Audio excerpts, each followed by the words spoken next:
श्री सिद्ध बलरामजीऊ मंदिर में कालिया तलन एकादशी पालन।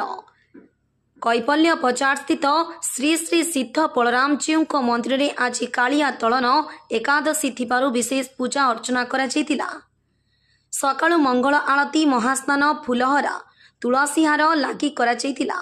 बल्लभ भोग, मध्याह्न अन्न भोग, संध्या आरती, रात्र धूप पर एकादशी पेढ़ा महादीप मंदिर उपरक उठिब।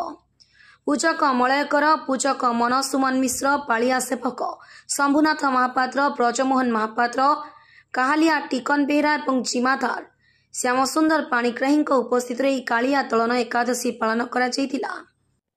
हलायुध नमस्तेस्तु नमस्ते मुषलायुध नमस्ते रेवती गंध नमस्ते भक्तवश्च नमस्ते बलिना श्रेष्ठ नमस्ते धरणीधर पुराणबारी नमस्तेस्तु त्राही मन कृष्ण पूर्वजम।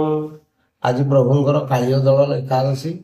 कालिय दल एकादशी नीति सब प्रातः मंगला आरती, जय मंगला आरती पर ठाकुरंकर स्नान मार्जन, प्रातः नृत्य विधान सरिकी सूर्य पूजा सब गोपाल बल्लभ सब नीति सरी ठाकुरंकर वर्तमान साधारण दर्शन सकाल धूप, द्विपर धूप ये सब सरी पहड़, तापर प्रभुंकर पहड़ पिटा नीति, मध्याह्न पहड़ पिटा नीति पर पणा ये सब सरिकी राति आमर एकादशी नीति कर महादीप प्रभुंकर धूप पर उठिब।